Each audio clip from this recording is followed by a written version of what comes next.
Hello Pixies, and welcome to or back to my channel. It's Zoe here, and welcome to the very first video of my March of the Fairies reading challenge. I am super excited to finally be starting this because it is officially March. If you don't know what March of the Fairies reading challenge is, I will link up my introductory video up in the cards so you can go see that if you're interested. But if you've already seen it or you don't really care, we are going to actually be starting off with the very first prompt of the reading challenge for the very beginning of March, and that is continue a series. Like, read a fairy book that continues a series. So that is exactly what we're going to be doing, and I actually have two books here because within the next few days I am planning on reading both of these, and I have a series I'm really looking forward to the next book, and a series where I'm really scared and nervous about the next book. And the series I'm really excited about continuing is The Folk of the Air. This is the second book, The Wicked King. I have a confusing relationship with The Cruel Prince.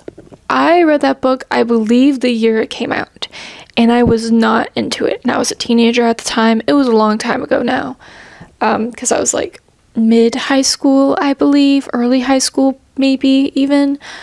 And I just didn't vibe with it. And I remembered exactly why I didn't vibe with it. But so many people on BookTube love The Folk of the Air that I thought I was doing something wrong. So last year I went and reread The Cruel Prince. And on the reread, even though I remembered exactly why I didn't like it, I absolutely loved it. I think when I was younger, I didn't really like prickly characters as much. And I also remember the stuff in like our realm being current day and them going to Target being very jarring, and I didn't like it. But on the second time around, I really didn't mind. So I never continued on with the series originally, obviously, but now I'm super excited to continue on with The Wicked King, and this is also on my 2025 TBR as well. I really wanted to finish all the books in the Folk of the Air, well, the original 3 Folk of the Air books, I should say, not really the prequels. But the one that I'm really nervous about continuing is Crescent City with House of Sky and Breath. Again, I read House of Oath and Blood within, like, I want to say like a month or two of its release, and I loved it, and I thought it really felt like a standalone, so I was kind of confused when I heard it was going to be a series. But I was excited about it because the first one was so good. It was emotional, it was action-packed, it was urban fantasy, which I had never really read before. So it was like a really different experience for me, and I still haven't read a ton of urban fantasy, to be completely clear. So I was really, really excited about this, but then I didn't get it as soon as it came out, and then started seeing all these things everywhere, spoiler free, about how the continuation was really weird and kind of bad, and that made me nervous. And even when I got it, I didn't read it because I was just like, oh, I don't know. And now years have passed, and the third one, I think that's the final one, has come out, and I still haven't read this one. So recently I actually it was literally the last book I read. So at the end of February, I reread House of Earth and Blood. And again, I absolutely loved it. I really do think it's a great book, and I absolutely do think it reads as a standalone. Like, obviously there's some things that you can see, like, wanting continuations of, but I loved it. I thought it was great. And now it's finally time to see what happens, because I have to know my own opinions, and I know I have had slight spoilers for this, to be completely honest. Very, very slight, but I know it's kind of a big deal at the same time. And I know if I want to read the next ACOTAR book, then I need to read this series, which is unfortunate, to be completely honest. I have to read this, and I'm very, very nervous about this. I know some people do enjoy this, and I do think of these books as more fun books. Not that I really take most books, like, super seriously, but there's some that really touch your heart, and some that are just like, yeah, I just had a great time. Also, this series is also on my 2025 TBR. Those are the 2 books I'm going to be doing for my Continue a Series prompt for March of the Fairies. I'm really excited to get into this. I'm also going to be doing my March reading journal page because time got away from me a little bit. So that will also be in this video. I know this video won't be coming out till March 25th, I believe, so way past the time for reading journal pages, but I hope you don't mind. Just maybe take it as inspiration for April page if you want to do that, or just think of it as an April page since it's so late in the month. And like, who cares? Like, it's not a tutorial. It's just a fun thing. So I'll also be doing that in this vlog, but I'll be real honest, this is probably mostly going to be book focused, because what do I do? Like, what do I do? Like, for some of the prompts I will have more like daily day in the life with me vlogs reading, but this one is mainly going to be book focused. So if that sounds interesting, I hope you stick around. And now let's just get into the video.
Hello.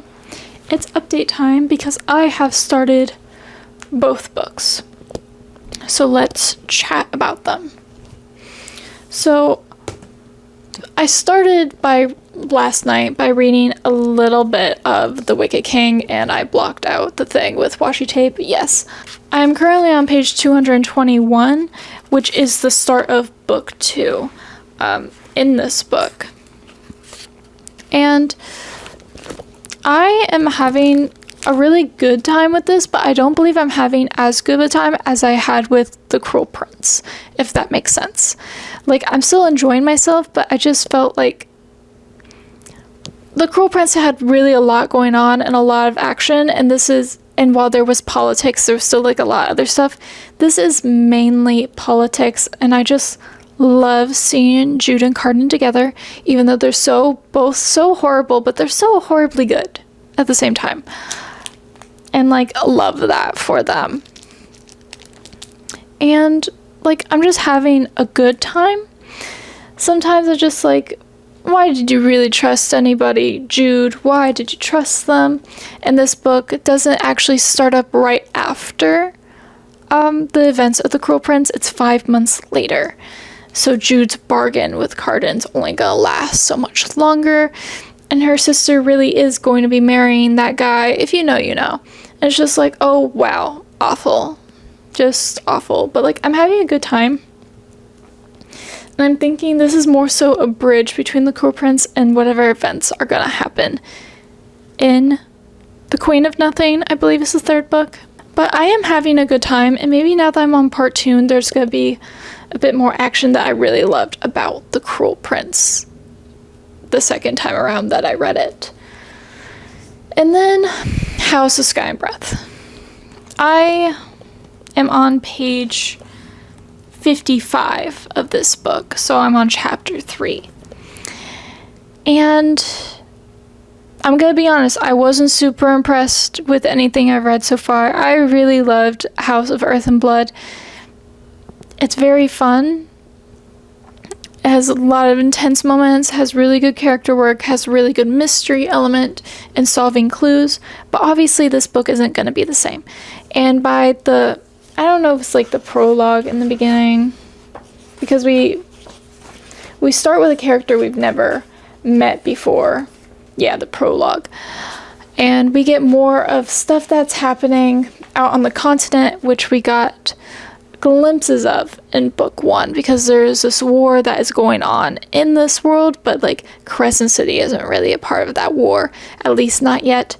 And doing that prologue that way, it's just making me believe, oh, this is just gonna go into like a high fantasy war situation, which, to be completely honest with you, is really not what I want.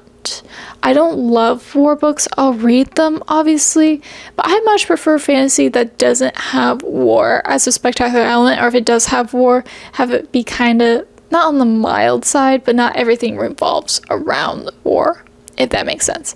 But I've been impressed with nothing about this so far, and I kind of just don't want to read it. I am going to read it, but that's why today I have continued with The Wicked King, and I haven't picked up House of Sky and Breath until I started recording this clip, which is kind of how I feared and also thought it was going to go when I started this vlog yesterday.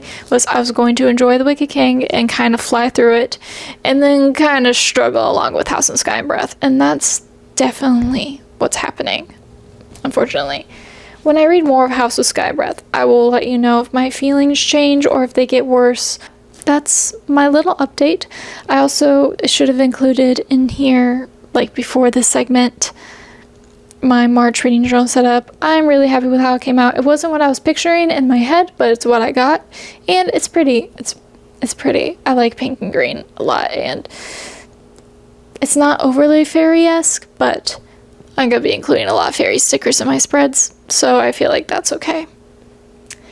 And yeah, that's kind of all I have for now. So when I have another update, I will let you know on how I'm feeling on these books, while trying to be as spoiler-free as possible.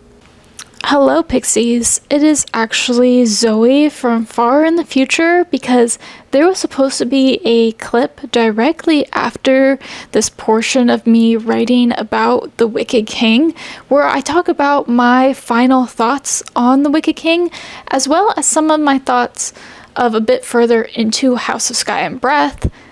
But unfortunately, that clip has been lost somehow. It is not on my camera and it is not on my computer. The second book of The Wicked King, the second part, last 100 pages or so, was absolutely amazing. It blew like the rest of the book out of the water. It made it go from mediocre to being pretty good. Now, is it still on any level that The Cruel Prince is on? No. But I feel like this should have been more of the book. Like, this should have been closer to the beginning of The Wicked King is where we start. In part 2, perhaps, we finally get some tension and some more intense moments. And we finally get some action. First part of that book was really missing that compared to The Cruel Prince. And also, in the second part of the book, the watery cover makes sense because we get to deal more with the Mer, and I love that. I would really love to see that in more fairy books, actually, because I thought it was so cool. There's such a big plot twist at the end that I was really not expecting somehow that made me go nuts.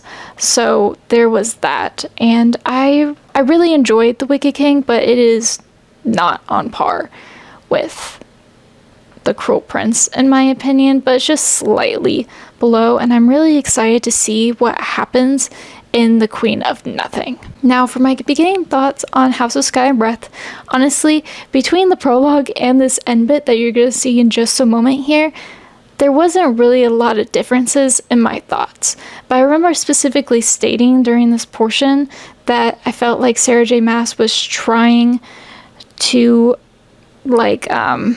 insert a love triangle in here, and I hated it, and it really didn't make sense, and it obviously wasn't going to work out, and obviously it didn't, and it wasn't even really a true love triangle, which we learned very shortly after me filming that clip. And I was enjoying some of the newer character introspections, their thoughts. I was enjoying that, but overall it was kind of mid, and you're gonna hear about that more in just a moment. So yeah, sorry for the mistake, but it is what it is. Hope you enjoy the rest of the video.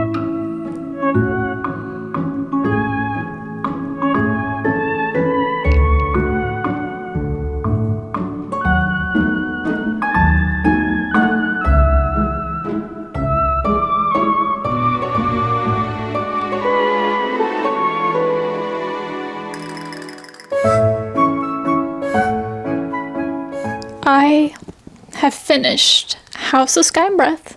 I was thinking I would probably update you before I finished it, but that just didn't end up happening because honestly, I didn't really have much to update. Since I want this to be a spoiler-free vlog, I didn't want to update anything that's really going on with the plot. And my feelings kind of remained the same throughout the book, which is that I'm kind of indifferent and don't really care about it, to be completely honest. Now, I know I gushed about the first one because the first one was so good, but I still can't see why the story needed to be continued, why it needed to be continued with the same characters, even if you wanted some of the plot points to happen. And there were things that I liked about the book, but there was also things I didn't like, and there was just things that were kind of whatever. And to get the ending of this book, I feel like we could have just taken a different path to get there that would have been more enjoyable and would have been better. So let's start with the things that I liked. I liked in here that we got more world building of Crescent Sea because the world building is really cool, and this being in third person really develops that world building, which I really enjoy, because something that lacks a little bit in A Court of Thorns and Roses, which I am a big fan of, is that we lack a little bit of world building and things making complete and total sense. And this one has a lot of world building, and I really do enjoy that in a fantasy novel. And also my favorite character is Rune. He is doing a lot in this book, and I love him. And I feel kind of bad for him for the events that happened in this book. And yeah, I loved seeing him again. We got introduced to a couple new characters, or characters who were mentioned briefly in the previous book, and I also enjoyed their introductions or the development of their characters. What I didn't like was the plot, to be completely honest. I thought there were parts that were so unrealistic that I just couldn't get behind it. And listen, I am the first to admit that I do not care about realism, because I like fantasy and I'm there to have a good time most of the time when I read books. It was just so unreasonable, but I couldn't let it slide at certain points, because it's just like characters are acting dumb and they're doing things that like really don't make a lot of sense for regular people to be doing. Of course, a couple of them you could argue have the right because of politics and where they are in politics, but not really. And sometimes I just feel like they get away with doing too much without really any consequence. Like, there's some consequences at the end, but I feel like they just get out of things way more easily, if that makes sense. And I don't know how to feel about that, because there were just points I was just like, oh, come on. You couldn't have just done something else if you wanted this to happen. Did you really have to go down this route? Whatever. It's just whatever. And I found Bryce to be a little bit annoying. Like, oh, look, your actions have consequences. Don't treat your friends this way. Like, I thought we got past that in the first book with Bryce, but apparently not. And also, Hunt will do anything for Bryce. And it's just like, dude, like, you knew better. You should have tried to convince her otherwise. The end was very intense. Sarah J. Maas does know how to write a very intense ending. Some of the reveals I didn't like because I think they're stupid. I said it. And also, I don't like how Jessica was a character, but not really a character. I didn't like that. And how, like, when Bryce worked for her, she was barely ever around, but she lectured Bryce a lot and got mad at her a lot, and Bryce was always trying to stay on her good side, and then this book she's just calling her for favors left and right. Like, what the fuck? To be completely honest. And I don't know about that. And it's supposed to be like this urban fantasy, it's supposed to be like, yeah, blah, blah, blah, and then there's like these backwards movements and like moments. I was just like, you're doing urban fantasy though, so like, why are you including this inside of here? But those are just my thoughts on it. So like, overall, like, I continued reading it. It's very easy to read because her writing style is very easy to read, and I wasn't ever like super confused without her mean to be super confused. There were some things that I saw a mile away, like who Agent Day is. Like, I saw that coming hundreds of pages before. Hundreds? At least 100 pages before I had the thought of it. And I was right. So there's that. I don't know if that was bad writing or if I've just gotten better at sussing that out. But it was easy to read. Oh, you're so cute. Oh my goodness. You gotta see this. The little one has come to sit with me. Hello, little cat. Oh, what a sweetie. What a sweetie.